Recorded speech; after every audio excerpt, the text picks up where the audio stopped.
The chamber of the Concordance Council rose in 7 tiers of black stone, each ring older than the written history of 1,000 worlds. Blue fire burned in channels cut along the floor, casting no heat, only judgment. Delegates of 40 species watched from galleries carved into the walls like teeth in an open jaw. Trade envoy Daniel Cross stood at the base of it all. He was a narrow man in a gray assembly suit, 41 years old, unremarkable except for the calm in his eyes. Around him towered beings twice his height, plated in chitin or scale or something that had no name in any human language. Humanity had held a seat at this council for 6 years. It was, by every measure that mattered here, the youngest voice in the room. Cross did not raise his own voice. He had learned in 6 years that raising it only confirmed what the others already believed. The Terran species requests clarification on tariff enforcement along the vein corridor, he said. His translator chip rendered the words flat and precise. 3 of our transport vessels were boarded and stripped of cargo last month. We ask only that existing treaty law be applied equally. Silence answered him first. Then laughter, low and layered, from the Drathix delegation seated closest to the dais. High Marshal Vorn Keith did not laugh. He rose instead, a mountain of gray-black plate armor worn not for ceremony but because he had never stopped wearing it. 12,000 years of Drathix conquest stood behind the man, and he carried all of it in his posture. The Terrans speak of law, he said, as though law were owed to them. Law is earned through strength. What have you shown us, small one, but ships that cannot defend themselves?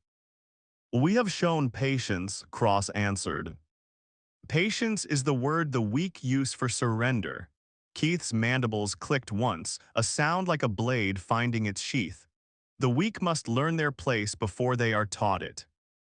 Counselor Iran Thal, presiding officer of the session, an insectal diplomat from a species that had not fought a war in 3,000 years, raised a limb for order.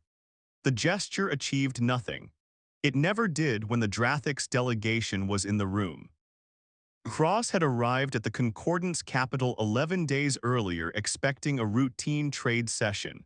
He had a sister back on Earth, Sarah, a physician in Toronto, and he had promised her he would be home for her birthday in 3 weeks. He did not know, standing at the base of that black dais, that he would not see her again. What the chamber did not know, what no delegate in any tier could have guessed, was that humanity's quiet compliance had never been weakness. It had been policy. For 50 years since first contact, Earth had built in silence what the galaxy assumed it lacked. Every treaty signed, every insult absorbed, every ship stripped without protest had bought time. Cross himself did not know the scale of what waited in the dark beyond Terran space. Very few humans did. He only knew his instructions. Hold the line, avoid escalation, report the violation, and return home. Keith descended the dais steps without invitation. 2 of his honor guard followed, their claws scraping stone worn smooth by 10,000 years of the same gesture. You come before this council, Keith said, and speak of law as if law protects you. It does not. Nothing protects you. You are here because we permit it. I am here, Cross said, because the treaty guarantees it. The marshal stopped an arm's length away. Even seated delegates in the gallery went still. Then let the treaty save you, Keith said. The chamber held its breath, and for one long moment nothing in that ancient black room moved at all. Counselor Thal called again for order, her voice thin against the weight of Drathix's presence. No one below the presiding dais moved to obey her. The Drathix delegation did not answer to procedure. They answered only to strength, and in that room on that day they held all of it. Cross understood, watching Keith's guard fan out to either side of him, that this was no longer a trade dispute. It had become something else, something the treaty had never been written to survive. He kept his hands loose at his sides. He kept his voice level. 6 years of practice had taught him that composure was the only weapon a human delegate was permitted to carry into this chamber, and he intended to use it until the last possible moment. I would ask the marshal to return to his seat, Cross said. This session concerns tariffs, not challenges. Keith's reply was a sound low in his chest. something between a growl and laughter. Around the chamber, delegates who had watched 100 such confrontations settle into stillness, the particular stillness of an audience that suspects it is about to witness something it will describe for years afterward. No one in that gallery, not even Keith himself, understood yet what the coming week would cost his empire. Keith turned at tea. Oh, the gallery, arms spread, addressing 40 species at once. The concordance has grown soft, he said. It forgets what built this council. Strength built it, conquest built it, and still it seats children at the table and calls them equals. He turned back to Cross. I will show you what equality costs a species that has none to offer. Cross took one step back, not in fear, but to place himself squarely before the dais rather than beside it. If this was to happen, he would not let it happen quietly in a corner. Marshal Keith, he said, any action you take here will be recorded. Every delegation in this chamber will witness it. Let them witness, Keith said. The honor guard closed the last of the distance. One seized Cross by the arm, plating cold even through his sleeve. He did not struggle. He had run the numbers 1,000 times in his head over 6 years of postings among species who could break him without effort, and he knew that struggle bought nothing but a worse ending. What he did instead was speak, clearly, so the recording drones hovering along the chamber's upper edge could not fail to capture it. Humanity has never asked this council for protection, Cross said. We have asked only for law applied without prejudice. If that request costs a human life today, let every species here understand exactly what kind of order they have built. Keith's blade came free of its sheath with a sound like a struck bell. It was ceremonial steel, older than most nations on Earth, etched with the names of 100 conquered worlds. 12,000 years, he said, and the Drathics have never once apologized for what strength demands. We do not begin with you. The strike was fast and clinical and utterly without ceremony. Cross did not cry out. He met Keith's eyes in the last half-second, and something in his stillness made even the marshals' guard shift where they stood. Then it was finished. The Envoy of Earth lay at the foot of the Concordance dais, and the blue fire in the floor channels burned on exactly as it had before, indifferent to the first human blood ever spilled inside that chamber. For 3 full seconds, silence held the room entire. Then the recording drones, small and unremarkable, continued their slow orbit near the ceiling, capturing every angle of a killing that Keith had intended as a lesson in Drathic supremacy. He did not think in that moment to have them destroyed. He did not think it mattered.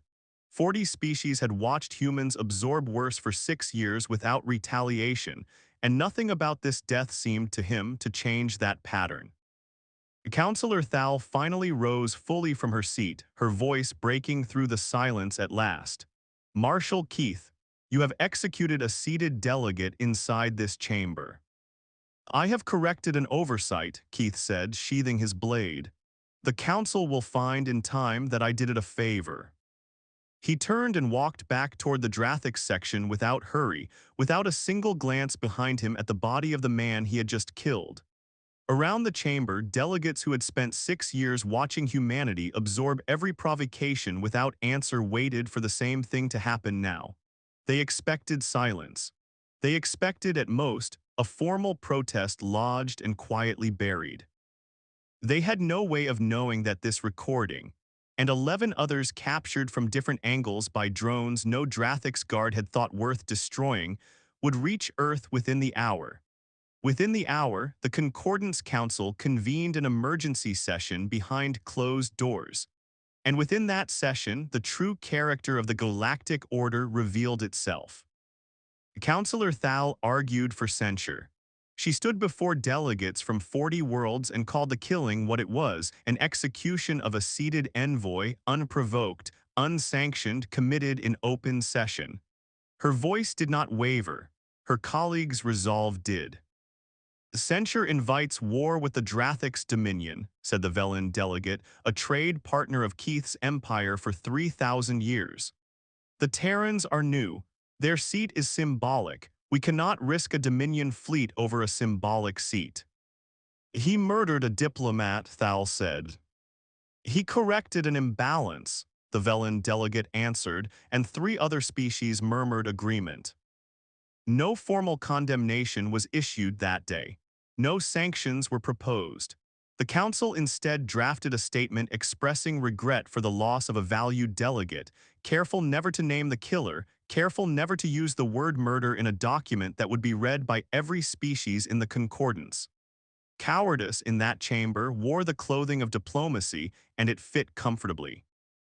Keith was not summoned, he was not questioned. He returned to his quarters aboard the Drathic's flagship in orbit and slept, by all accounts, without difficulty. Thal alone remained in the chamber after the session closed, alone with the blue fire and the faint dark stains still being cleaned from the stone were. Cross had fallen. She had served on this council for 40 years.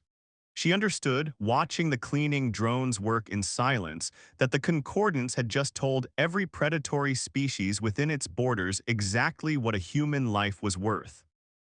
She did not yet know that humanity had heard the same message and had reached a very different conclusion about what came next.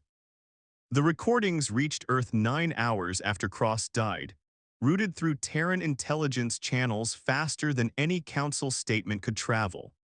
12 separate angles, drone clean and undeniable, showed a high marshal of the Drathic's dominion draw a blade and kill an unarmed trade envoy who had done nothing, but ask that treaty law be honored. The footage reached public networks within the day. It reached every screen on Earth within 2. There was no filter available strong enough to soften what people saw. A man in a gray suit, speaking calmly, killed mid-sentence for the crime of asking to be treated as an equal.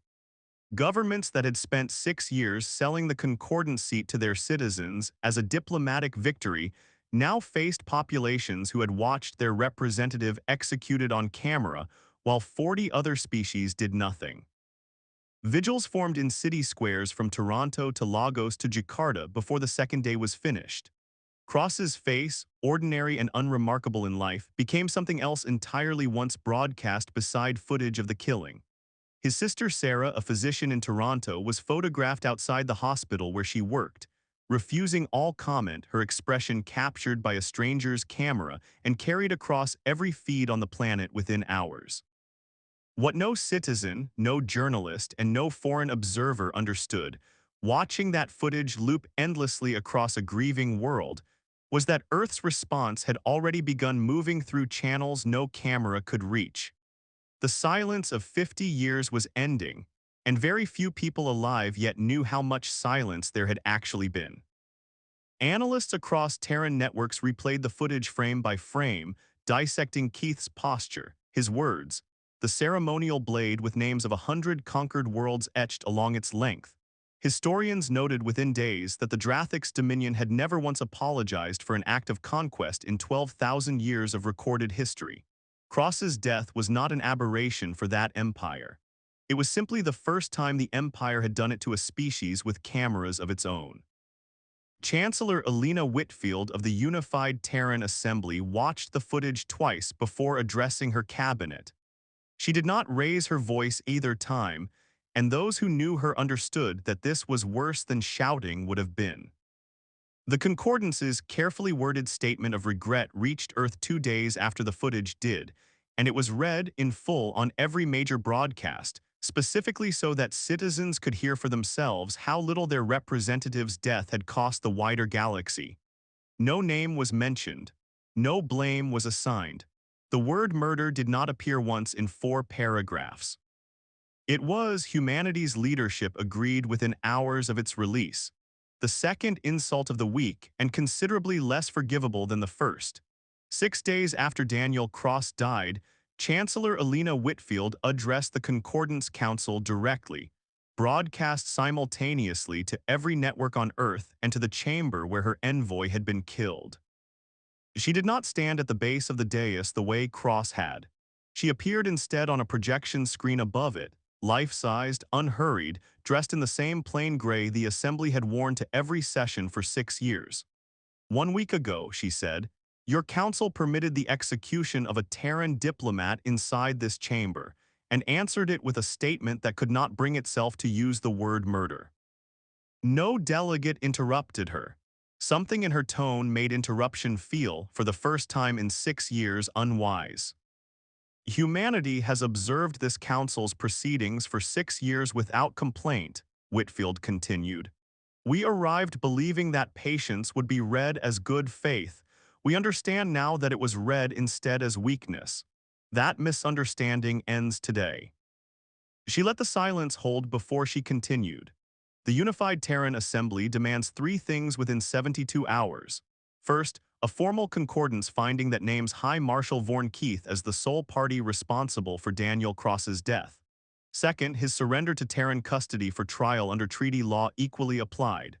Third, concordance recognition that Terran citizens carry the same legal protection as any other seeded species, without exception and without further debate.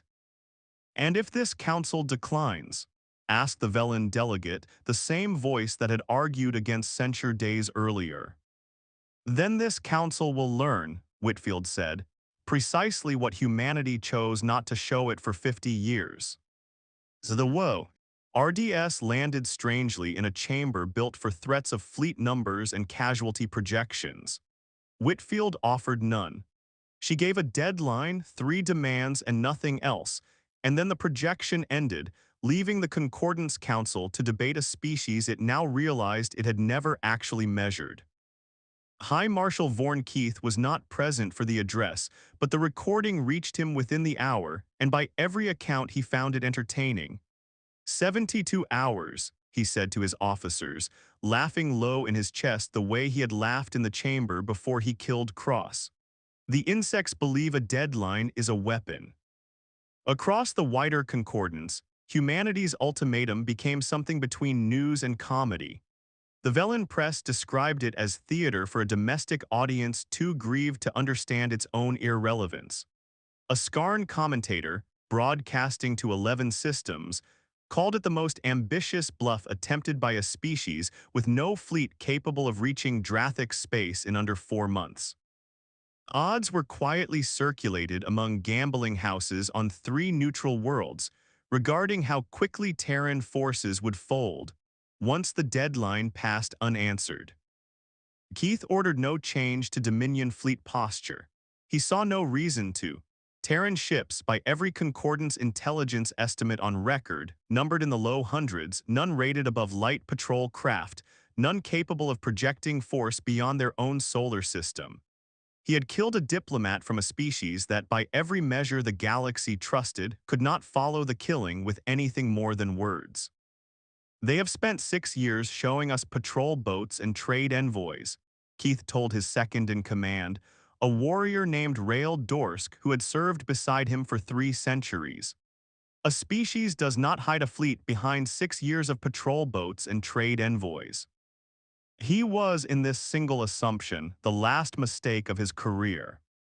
What the wider concordance did not know, what even its most sophisticated intelligence networks had never once detected in 6 years of watching, Terran ships move through corridor space at careful, unthreatening speeds, was that every one of those ships had been a decoy. Somewhere beyond the edge of mapped Terran territory, in systems no concordance survey had ever been permitted to enter, something considerably larger than a patrol boat had spent 50 years waiting. The 72 hours passed. No formal finding was issued. No surrender was arranged. The Council instead requested an extension, citing procedural complexity, and Keith's flagship remained exactly where it had been, unconcerned, unmoved, and utterly unaware of what silence this time actually meant. Betting markets on the neutral world of Risk Station listed odds of 40-1 against any meaningful Terran response, and even that generous line was considered charitable by traders who dealt daily in Concordance military intelligence. A popular commentary program broadcast across 6 systems opened its evening segment with a recreation of Whitfield's address performed for laughter, an actor in an ill-fitting gray suit reciting her 3 demands to an audience that jeered on cue. Drathic's recruitment offices in 3 border systems ran a brief advertising campaign built entirely around the cross-execution footage, framing Keith's blade as proof of what the Dominion still stood for after 12,000 years. Enlistment numbers rose measurably in the week that followed. Nowhere in Dominion space did anyone treat the Terran ultimatum as anything but confirmation that the Empire's oldest lesson remained true. Strength alone determined who was heard. Counselor Thal watched the mockery spread across a dozen Concordance news channels and said nothing publicly. Though privately she began compiling every record of Terran ship movement the Council's own intelligence division had logged over 6 years. She found gaps. Small ones at first, patrol reports that ended at the edge of Terran territorial space and never resumed on the far side.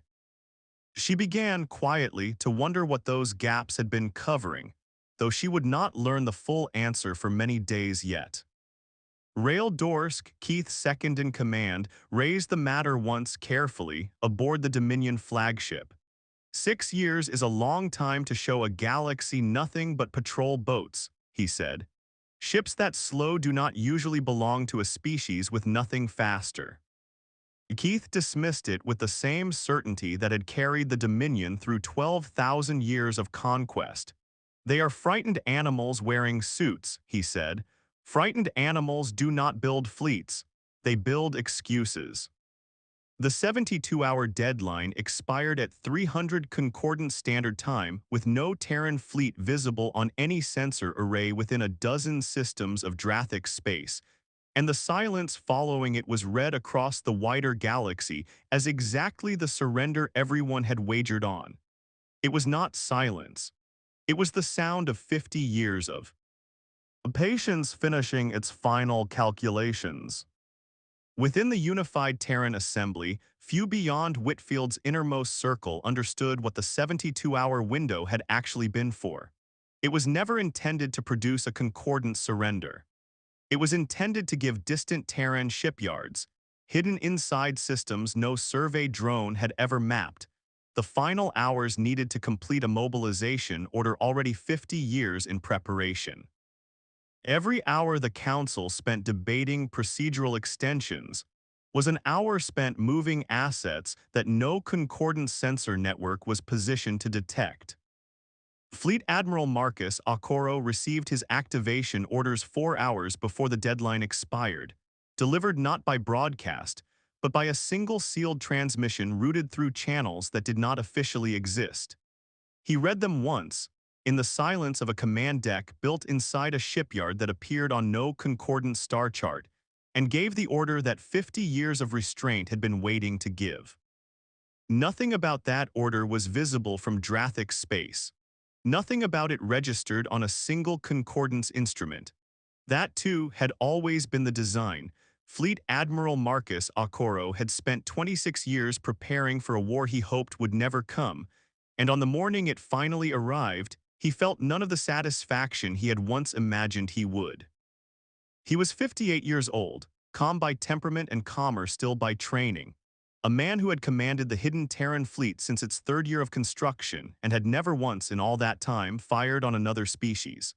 His flagship, the TFS Meridian, was larger than anything the Concordance had ever attributed to Earth, built inside a shipyard hollowed from an asteroid cluster 4 light-years beyond any surveyed Terran border. Behind the Meridian, arrayed across the dark in formation, waited 412 warships that no Concordance database had ever recorded. "Confirm the Drathic's picket line," Okoro said. 41 vessels, sir, his tactical officer answered. "Standard Dominion patrol configuration. They have no indication we exist." "They will," Okoro said, in 11 minutes. He gave the order to open a tight beam channel to the picket commander before a single Terran weapon powered up, because it had never once in 50 years of planning been humanity's intention to strike first without warning. "This is Fleet Admiral Marcus Okoro of the Unified Terran Assembly," he said. "Your empire has failed to answer a lawful demand for the surrender of High Marshal Vorn Keith. Withdraw from this system within 10 minutes and no Terran vessel will fire. Remain and we will remove you."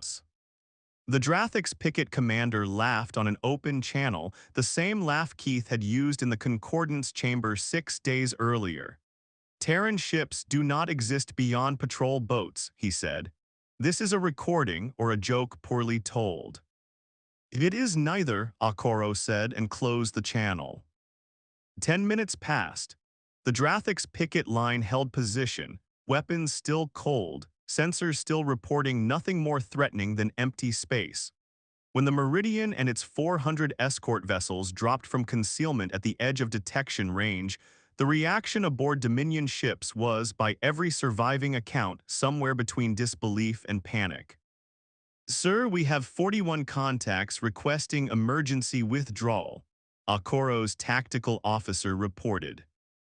Denied, Akoro said. They were offered 10 minutes and refused them. Target weapons systems and engine sections only. No hull breaches on crew compartments if it can be avoided. The first exchange lasted 6 minutes. Terran weapons, technology 40 years ahead of anything the Concordance had ever attributed to Earth, disabled 38 of the 41 Drathix vessels without a single confirmed Dominion fatality. 3 ships that attempted to ram Terran lines rather than surrender were destroyed outright, their crews given final evacuation warnings that went unheeded. It was, by Concordance military standards, an almost bloodless engagement, a fact that would matter enormously in the weeks to come and mean nothing at all to a high marshal who still did not know it had happened. News of the picket line's destruction reached Drathic's high command 9 hours later, garbled and disbelieved on first receipt. Keith himself heard the report aboard his flagship and dismissed it twice before demanding the raw sensor data himself. 400 capital ships, he said, reading the tactical summary a third time. 12,000 years and no survey ever recorded a Terran hull larger than a patrol frigate. They were never meant to record one, said Rail Dorsk, standing beside him. You said yourself 6 years is a long time to show nothing but patrol boats. Perhaps that was the answer all along. Keith did not laugh this time. Something in his chest, old and unfamiliar, had begun for the first time in 12,000 years of Arminian history to resemble doubt, though he would not have named it that yet, and would have killed any officer who tried to name it for him. Akoro, meanwhile, addressed his assembled fleet from the Meridian's command deck, his voice carried to every ship under his command. We did not seek this war, he said. For 50 years we built toward a day we hoped would never arrive because humanity does not wish to kill. We will do so when no alternative remains, but we will not do it without warning, and we will not do it without offering surrender first. Every ship that lowers its weapons today will be spared. Every ship that does not will learn, in the next hour, exactly what patience becomes once it runs out. The message was broadcast openly, translated automatically into every major Concordance dialect, and reached not only Drathic's command but every neutral world and rival empire watching the exchange unfold. For the first time in 6 years, humanity was not being discussed as a curiosity, a symbolic seat, or a species too new to matter. It was being discussed as something the wider galaxy had profoundly, catastrophically misjudged. Keith ordered the Dominion's third battle fleet, 190 ships strong, to the border system within the day, certain that whatever anomaly had destroyed his picket line would not survive a force of that size. He did not yet understand that Akoro's 400 ships represented perhaps a third of what Earth had built in 50 years of silence, nor that the coming engagement would end no differently than the first one had. 12,000 years of unbroken conquest had taught the Drathix many lessons about strength. It had never once taught them what a species looked like when it chose peace for half a century, not because it lacked power, but because it had decided, deliberately and at great cost, that power was not the same thing as permission to use it. That lesson was still 6 days away, and it would be considerably more expensive than the first. The third battle fleet arrived at the border system 4 days later, 190 warships in formation that had broken empires across a dozen sectors over the preceding 2 centuries. Its commander, Fleet Marshal Usakor, had fought in 11 major campaigns and lost none of them. She regarded the picket line's destruction as an anomaly of surprise rather than a demonstration of strength, and she intended to correct the record within the hour. Akoro's fleet held position at the system's edge, unmoved by the arrival. "Sir, Dominion fleet strength confirmed at 190 capital ships," his tactical officer reported. "They are broadcasting a formal declaration." The declaration, when it came, was brief and absolute in the manner Dominion command always favored. "Withdraw your vessels and surrender the officers responsible for the destruction of Third Picket," Corps' voice said, translated into flat Terran syntax. "The Dominion does not negotiate with those who ambush its ships." Alcoro opened a return channel. "There was no ambush, Fleet Marshal. Your picket was offered 10 minutes to withdraw and refused. I extend the same offer to you now. Withdraw within 10 minutes and no Terran weapon will fire. This is not a negotiation. It is a courtesy your empire has never once extended to mine." Corps' answer came in the form of 190 ships advancing to attack formation, weapons charging across every visible hull. "They have declined the courtesy," Akoro said quietly to his bridge crew. "Engage defensive protocols. Target weapons and propulsion only as before. I want survivors, not martyrs, on both sides of this line." What followed was, by every later Concordance military analysis, the most one-sided fleet engagement recorded in over 1,000 years of interstellar conflict. Terran targeting systems, guided by technology the wider galaxy had never once suspected Earth possessed, tracked and disabled Dominion capital ships with a precision that made resistance almost irrelevant. 51 Dominion vessels lost propulsion within the first 3 minutes. 83 more followed within the quarter hour. Weapons batteries silenced by strikes so exact that hull integrity in crew sections remained largely undamaged. Corps' own flagship, the Dominion vessel Ashrek Vaughn, absorbed 4 disabling strikes to its engine core before her tactical officer reported total loss of maneuvering capability. She gave the order to return fire regardless, and continued giving it for 11 more minutes after every meaningful weapon on her ship had already been destroyed, because surrender was a word that did not exist comfortably in a language built across 12,000 years of conquest. It was Akoro, not Kor, who ended the engagement. "Cease fire," he told his fleet, when Dominion weapons capability had fallen below 5% across the entire Third Battle Fleet. "They cannot meaningfully reseize. Further, open a channel to the Ashrek Vaughn." Kor answered the hail with the posture of a commander expecting execution. "Finish it," she said. "The Dominion does not ask for mercy." "I am not offering mercy," Akoro said. "I am offering the same thing I offered your picket line and the same thing my government offered your council 6 days ago. Surrender your remaining crews and every life aboard these 190 ships will be preserved. This is not weakness, Fleet Marshal. It is the entire reason we built a fleet capable of destroying you and chose, until this hour, never to use it." The engagement ended with 190 Dominion ships disabled. 0 destroyed outright beyond the handful that had attempted ramming maneuvers, and total Dominion casualties numbering in the low hundreds against a Terran fleet that suffered no losses and only minor damage to 14 vessels. It was an outcome that had no precedent anywhere in Concordance military record, and it reached every screen in known space within hours, this time carrying a message considerably harder to dismiss as theater than Whitfield's ultimatum had been. Keith received the report aboard his flagship in silence, reading the casualty figures twice before setting the datapad down without a word. Rail Dorsk watched him for a long moment before speaking. 2 engagements, Dorsk said. 231 of our ships and not a single Terran vessel destroyed in return. They could have killed every crew aboard both fleets, Keith said, and chose not to. Perhaps, Dorsk said, that is the part we should have been afraid of.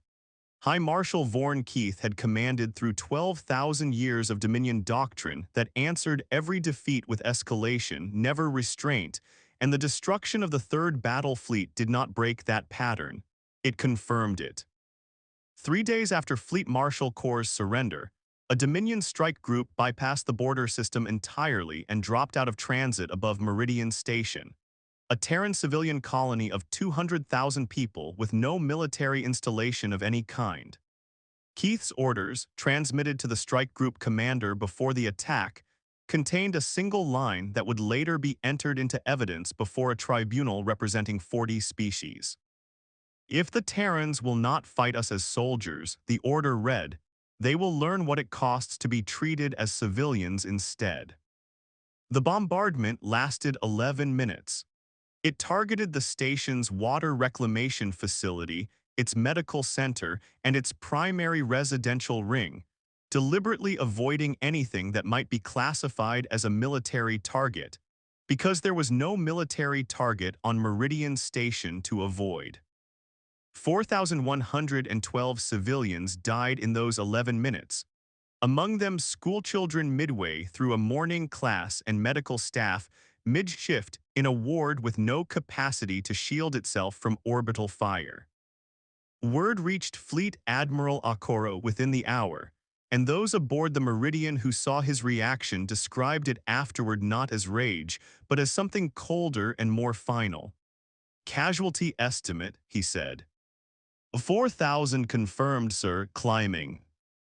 Confirm the target profile. Residential and medical infrastructure exclusively, sir.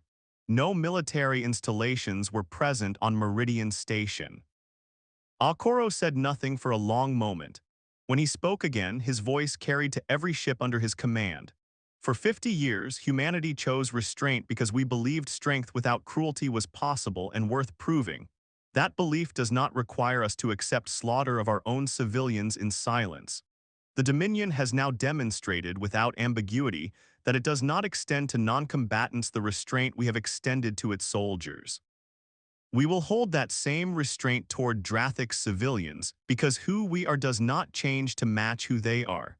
But toward its military, effective this hour, there will be no further offers of surrender before engagement. There will be surrender offered only after. The order marked, by every subsequent historical account, the precise moment the conflict stopped being a border skirmish and became total war, though Terran forces would spend the remainder of the campaign proving that total war and cruelty were not the same thing. News of the Meridian Station bombardment reached the Concordance Council within the day, and this time no delegate attempted to soften the language of condemnation. Councillor Thal, who had argued alone for censure 8 days earlier and lost, stood before the same 40 species and did not need to argue at all. The footage from Meridian Station, recovered from station security systems before their destruction, showed exactly what Keith's order had produced, and no diplomatic phrasing existed capable of making 4,000 dead civilians sound like anything other than what they were. The Dominion has answered a lawful military engagement, Thal said, with the deliberate murder of non-combatant civilians. This council failed once to name Vorn Keith's crimes when the victim was a single diplomat. It will not fail to name them now that the victims number in the thousands. For the first time in the crisis, the Concordance Council voted unanimously to formally condemn a Dominion action. It changed nothing operationally. It carried no fleet, no sanction with teeth, no mechanism to compel Keith's surrender. But it marked, even Thal understood, the moment the wider galaxy's sympathy shifted entirely away from the empire that had ruled by fear for 12,000 years, and toward the species that had absorbed 6 years of provocation, 1 execution, and now a civilian massacre, and had still, even at the edge of total war, drawn a line around its own conduct that it refused to cross. Keith, informed of the Council's condemnation, dismissed it as he had dismissed every prior signal that his empire's position was eroding. A vote changes nothing, he told Dorsk. Let them condemn. It does not rebuild a single ship of Third Fleet. No, Dorsk said, but it means that when this is finished, no one in known space will stand beside us to argue the Terrans were wrong to finish it. Keith did not answer. For the second time in a week, Something in his chest that had no precedent in 12,000 years of Dominion certainty refused to settle, though he still would not have called it doubt, and would still have killed any officer who tried to name it for him. On Earth, the Meridian Station bombardment reached the public within hours, arriving on the same networks that had spent 8 days replaying Daniel Cross's execution. Sarah Cross, his sister, watched the casualty figures scroll across a hospital break room television in Toronto and said nothing for a long time. She had lost her brother to a single blade in a chamber built for diplomacy. She now watched 4,000 strangers lost to weapons built for nothing else. And she understood, in that break room, that whatever calm restraint her brother had modeled in his final recorded words no longer described the world she was living in. She did not know, sitting in that room, that her name and her composure in the days following his death had already become something the Assembly's communications office quietly studied. A private citizen's grief that had somehow modeled, without ever intending to, the same measured dignity her brother carried into a chamber of aliens who mistook it for weakness. She would not learn until many months later how much that quiet example would come to matter, nor that she herself would one day stand where her brother had fallen. Chancellor Whitfield addressed the Assembly the following morning, her tone unchanged from the address that had opened the crisis 8 days earlier, though its content had shifted in ways that left no room for further extension or procedural delay. 8 days ago, we asked the Concordance Council for justice through law, she said. The Council answered with cowardice, and the Dominion answered with a massacre of our own civilians. We will not become what killed them. We will not bomb Drathic cities or slaughter non-combatants or abandon the principles that separated us from this empire in the first place.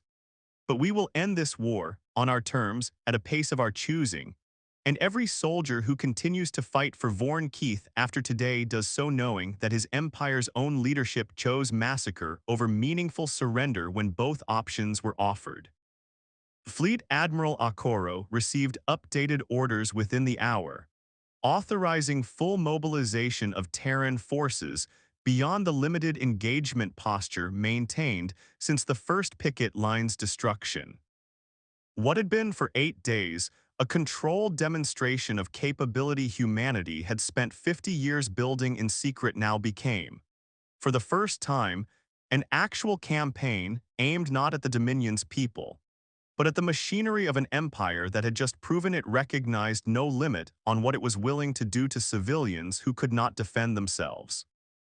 What followed the Meridian Station massacre was, by every later historical account, the fastest and most complete military collapse in concordance recorded history, and it began with numbers that no wider galaxy had ever attributed to Earth. 50 years of hidden shipyards, scattered across systems no concordance survey had been permitted to chart, released their full capacity within a single week. Fleet Admiral Okoro's command, which had entered the conflict with 412 capital ships, grew within 9 days to encompass over 3,000 vessels, a fleet larger than anything the Drathix Dominion had assembled across its entire 12,000-year history. Terran shipyards, it emerged, had never stopped building since first contact. They had only stopped announcing it. Keith's response was to recall every fleet the Dominion possessed, abandoning 3 border conflicts with lesser empires that had simmered for decades, consolidating everything he had left around the Drathix home system and its capital world, Threxa Prime. It was, his officers understood without being told, no longer a war fought for supremacy.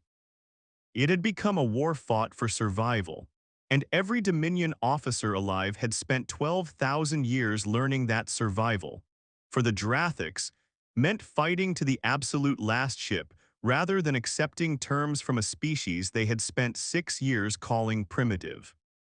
Okoro's fleet reached the outer edge of Drathix home space 11 days after Meridian Station burned.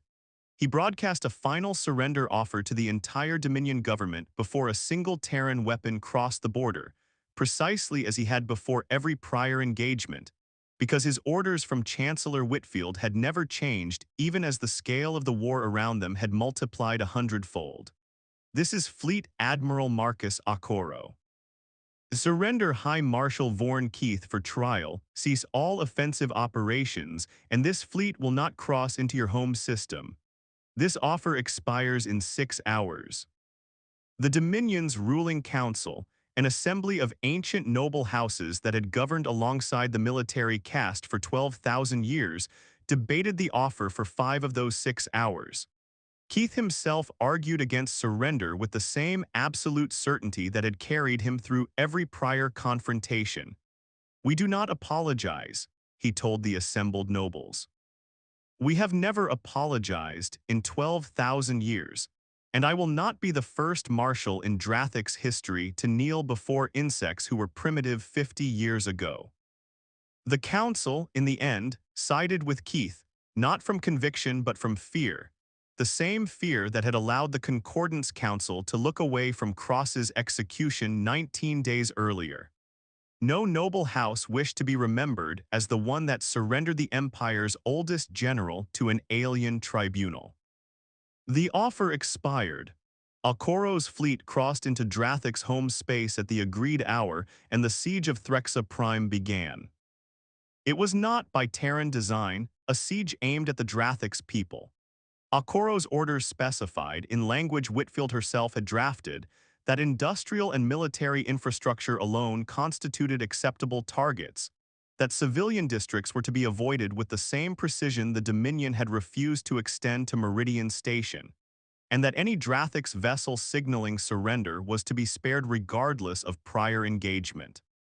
Over the 6 days that followed, Terran forces dismantled the Dominion's shipyards, its orbital defense platforms, and its remaining battle fleets with a thoroughness the Empire had never once faced in 12,000 years of unbroken conquest, while civilian casualties across the entire campaign remained, by later tribunal audit, under 300, a fraction of what a single afternoon at Meridian Station had cost Terran lives. Keith commanded the defense of Threxa Prime personally, refusing every evacuation offered to him, certain until the final day that Dominion resolve alone could still turn the tide. It could not.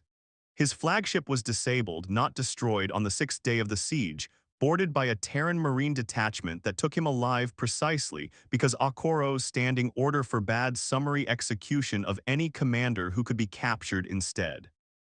It was during those 6 days that Sarah Cross, watching the siege unfold from Earth alongside billions of other Terran citizens, received a private communication from the Assembly's Chancellery, informing her that her brother's death and her own composed grief in its aftermath had become something the government wished to formally acknowledge once the war concluded. She did not yet know what form that acknowledgement would eventually take, nor that she would one day stand in the same chamber where Daniel had died.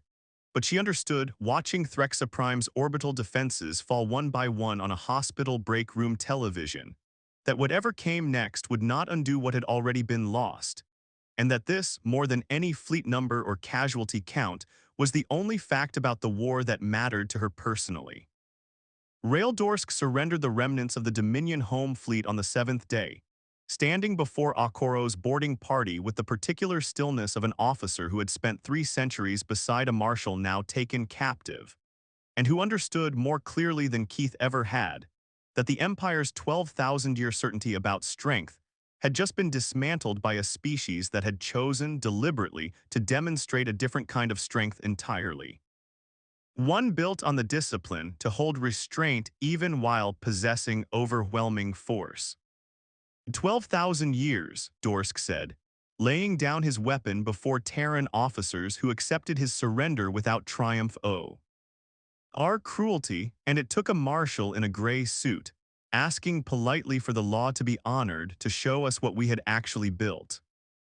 Threxa Prime fell without a single act of retribution against its civilian population, an outcome that reached every concordance network within hours, and that no delegate, not even those who had argued against censure 19 days earlier, found themselves able to dismiss as theater any longer. The industrial disparity revealed during those 6 days would occupy Concordance economic analysts for years afterward. Terran shipyards, it emerged from captured Dominion intelligence records, had produced more warship tonnage in the preceding decade alone than the entire Drathix Dominion had built across the previous 1,000 years combined. Humanity had not merely hidden a fleet. It had hidden an industrial base capable of replacing every ship lost in a single engagement within days, a capacity no species in the Concordance had ever needed to develop, because no species in the Concordance had ever needed to survive first contact with an empire that measured diplomacy in blades. Okoro's marine detachment that boarded Keith's disabled flagship on the 6th day found the Marshal alone on his command deck, his honor guard already surrendered, his ceremonial blade set down on the console before him rather than drawn. He did not resist capture. He did not, by the account of the Marines who took him, speak at all until he was informed that he would face trial rather than execution. Trial, Keith repeated, as though the word belonged to a language he had only just begun to learn. 12,000 years and my empire has never once tried a defeated commander. We killed them or we honored them. There was no third path. There is now, the Marine detachment's commanding officer told him, and said nothing further as Keith was escorted from the vessel that had carried him through more conquests than any Terran historian could yet catalogue. Across the 6 days of the siege, Okoro maintained a standing broadcast to all Drathix forces still holding position around Threxa Prime, repeating the same offer he had extended before every engagement since the war began. Surrender and be spared. Continue fighting and be defeated regardless, because the industrial gap between the two fleets had grown too wide for any outcome to remain in doubt. Dominion officers surrendered in increasing numbers as the siege progressed, not from cowardice, but from a slowly dawning recognition that the Empire's oldest doctrine, strength above all else, had just been demonstrated against them by a species practicing a version of strength the Dominion had never once considered. Strength disciplined enough to hold a line it did not have to hold. By the 5th day, Drathix orbital defense platforms had fallen to under 30% operational capacity. By the 6th, Threxa Prime's remaining ships numbered fewer than 40, arrayed in a final defensive formation that every officer aboard understood without needing to be told, could not hold against 3,000 Terran vessels for more than an hour. It was Rael Dorsk, not Keith, who gave the order to lower Dominion weapons on the 7th day, since Keith had already been taken from the field by then and no one remained who could countermand it.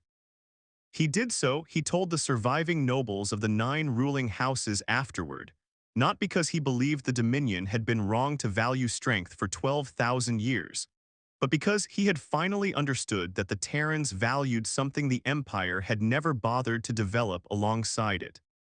The judgment to know when strength had already won, and cruelty afterward would only cost more than it purchased. On Earth, the fall of Threxa Prime was broadcast in full, and Sarah Cross watched it from the same hospital break room where she had first learned of the Meridian Station massacre, surrounded by colleagues who had, in the preceding weeks, stopped asking her how she was doing and started simply sitting with her in silence when the news came on. She did not celebrate the Empire's defeat. She had buried her brother 19 days into a war she had never asked for, and watching an alien capital fall did not return him to her. But she noted quietly to a nurse beside her that no burning residential districts appeared anywhere in the footage, that no civilian death toll accompanied the Dominion's surrender the way one had accompanied Meridian Station, and that this, more than any fleet number, felt like the only kind of justice her brother would have recognized as worth the cost. The siege of Threxa Prime ended formally at 11:40 Concordance Standard Time on the 7th day, with Rael Dorsk's surrender broadcast to every remaining Dominion vessel in the system, and within hours to every network across known space. It marked the end of the Drathix Dominion's 12,000-year record of unbroken military supremacy, and the beginning of a very different kind of reckoning, one that would not be settled by ship counts or casualty figures, but by a tribunal, a trial, and a question the wider galaxy had never before been forced to ask about a defeated empire. Not how it would be punished, but how it would be rebuilt.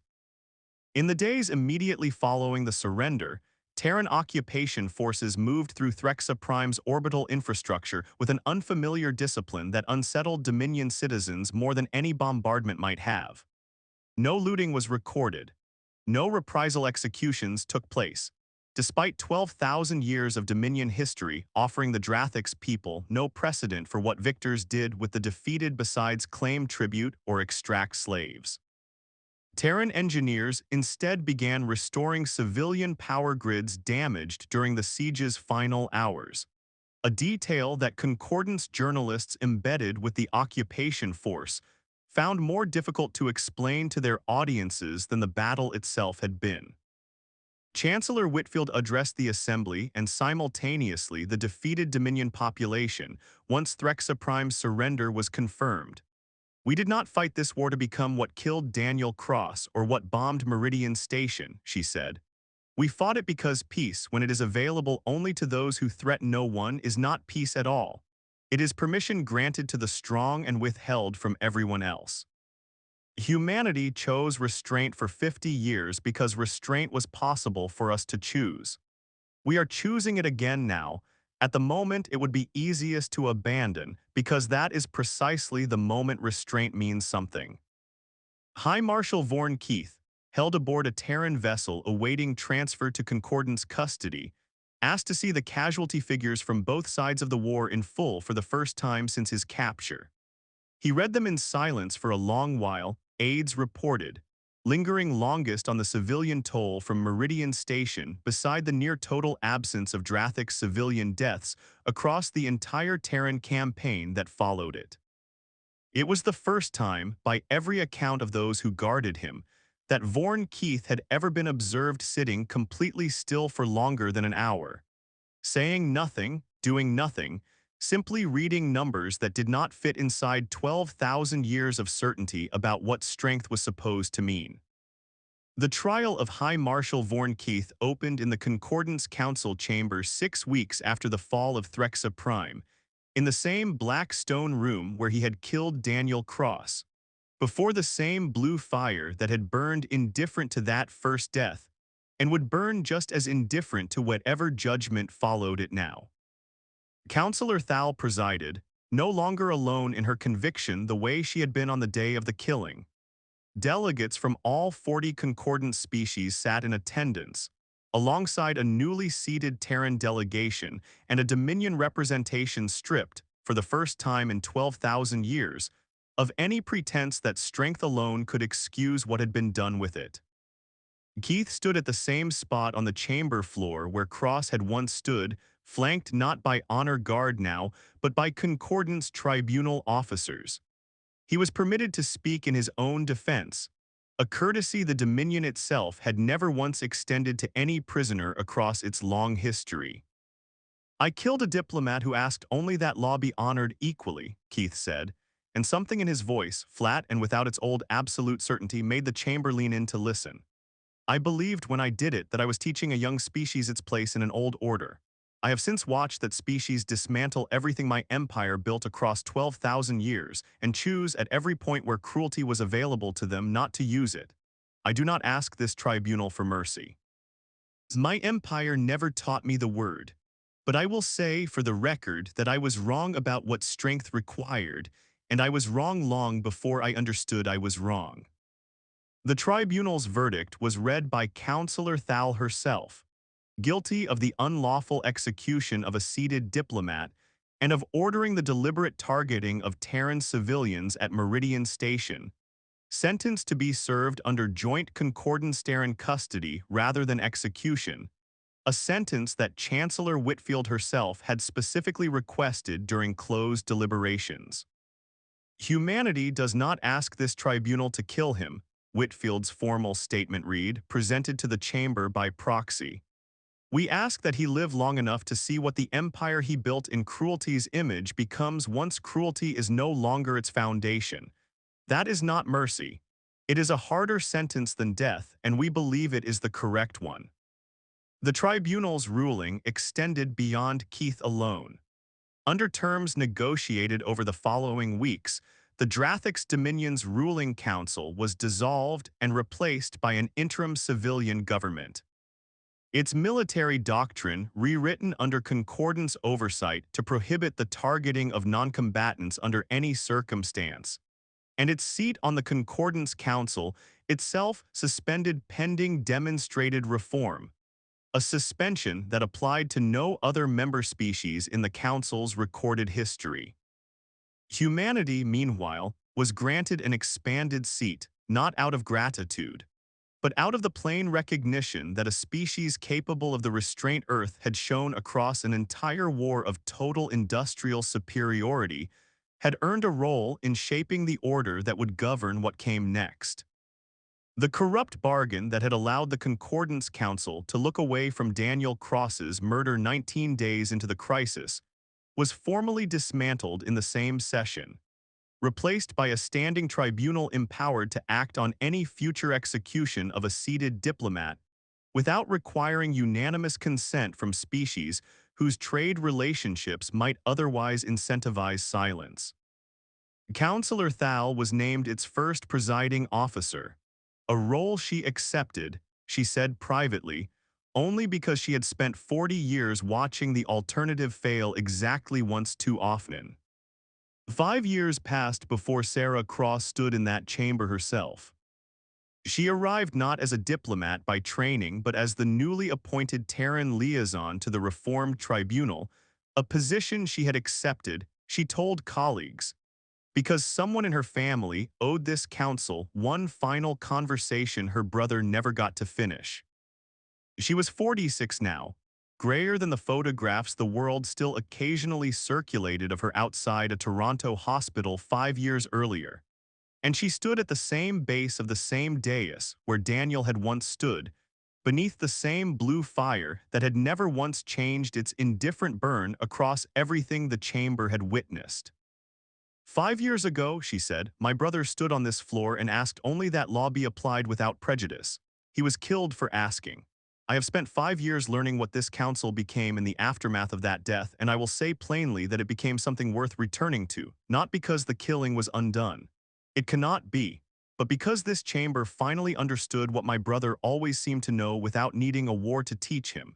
That peace is not the absence of strength. It is the discipline strength submits itself to, when submission is a choice rather than a defeat. She paused, and the chamber, 40 species strong and considerably more attentive than it had been the last time a human addressed it from this exact spot, waited without interruption. My brother is not here to see what this council has become, Sarah Cross said. I am here instead, and I will say only this so that no future chamber forgets it the way this one nearly did. Strength that will not defend the weak is not strength at all. It is only cruelty waiting for permission. She stepped back from the dais, and the blue fire burned on exactly as it always had, indifferent to grief, indifferent to victory, indifferent to every judgment the chamber had ever passed beneath it. Though for the first time in 12,000 years of recorded Concordance history, the order it illuminated had finally learned the difference between the two. In the years between Keith's sentencing and Sarah Cross's address, the Reformed Dominion government undertook what Concordance historians would later call the fastest cultural transformation ever recorded for a species, with 12,000 years of contrary doctrine behind it. Rael Dorsk spared prosecution in exchange for testimony that helped dismantle the old ruling council's remaining resistance, was appointed to oversee the new civilian military's transition away from conquest doctrine entirely. He visited Earth twice during those 5 years, meetings that Terran media covered with far less spectacle than the war itself had generated, though Whitfield herself considered them more consequential than any single battle Okoro had fought.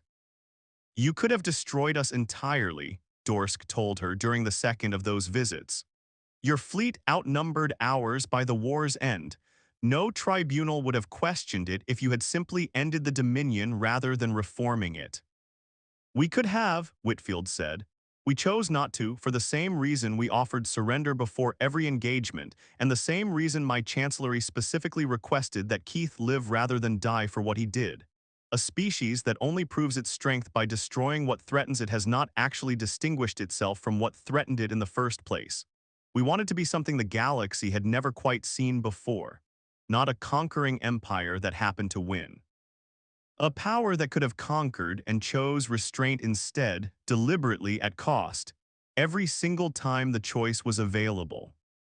High Marshal Vorn Keith served his sentence under joint custody, exactly as the tribunal had ordered.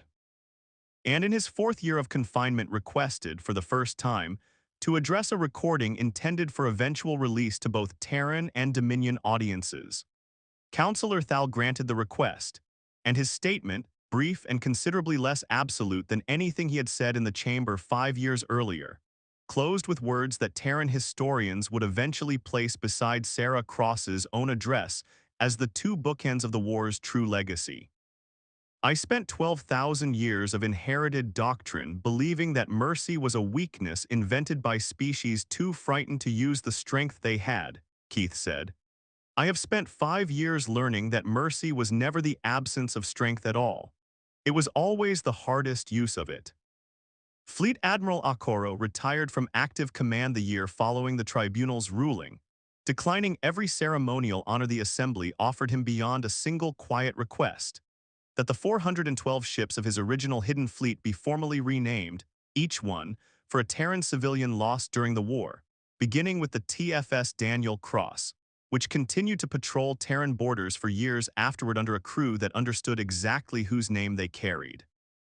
The Concordance chamber that had once permitted a diplomat's murder without consequence now stood, 5 years later, as the seat of a very different kind of order, one built not on the fear 12,000 years of Drathic's conquest had normalized, but on a standard humanity had insisted upon at every stage of a war it could have won far more easily through cruelty.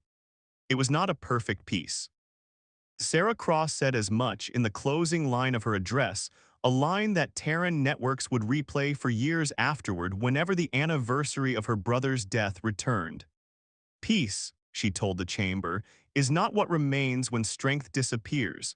It is what strength chooses to become.